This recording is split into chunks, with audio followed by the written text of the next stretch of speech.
Maayong gabi mga pips. Nalasag ko sa inyo tubangan sa social media. Anak ko i-share sa inyo mga pips. Ako ganahan ko mo i-share sa mga uban para ninyo mga pips.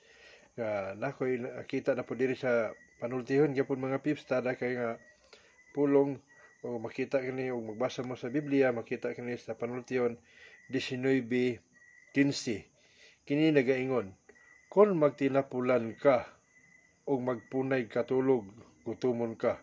So tinuod yung mga pips kay ang tao nga tapulan magsigiri gina siya og katulog. Mao bitaw na sa ato asa una sa elementary giingon nga si Juan bisag naa na dia sa tungod sa iya ang mangga dili gyud niya kabuoton kay iya hulatan nga mahulog diya dito sa iyang baba. Mao na nga kita sa ato ang kaugalingon mga pips sa pagbulag na nato sa atong mga ginikanan kita gyud maningkamot gyud ta nga mabuhi. Mao bitaw nang uban nga ayahay ang uban katong naningkamot nga nakahuman sa eskwela o nakagraduate sa college kay dali at sada ang ilang makuha nga trabaho o nindot pod sila mga pips kay daghan sila makuha nga masweldo o makapalit sila kung sila ilang gusto nga papalit.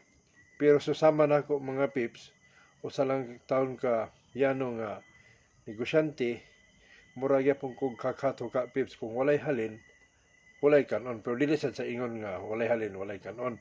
Nagyapoy halin pero makapalit ra gyud igo ra gyud sa pagkaon o sa inadlaw nga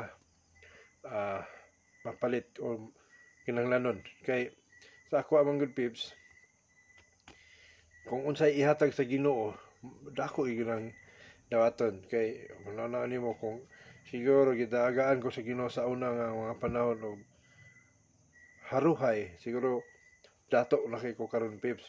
Pero siguro kung madato po siguro ko pips makalimot ko sa Ginoo. Pero mo na nga wala gid niya gihatag nga madato ko mga pips. Ang iya gihatag lang sa ako nga himsog akong lawas, walay sakit og pagkakaon kanunay sa matag adlaw sa akong kinabuhi mga pips. Kay sao man na atong pagkadato kung makalimot ta sa Ginoo. Usahay pod napoy panultihon po na sa mga pips nga kung kinsa tong dato tuwa tanan ang mga paryente nagsunod-sunod. So kana nga panultihon pips ako ra pa na siyang nadunggan sa amoang silingan nga kung dato ka tapukan ka. Pero ako kay sakto man wala gawin mo tapok nako mga pips kay wala man ta ikhatag sa ilaha. Og mao ra nga pips daghan pa ko i-share niyo sa sunod nga mga adlaw nga mangita ko og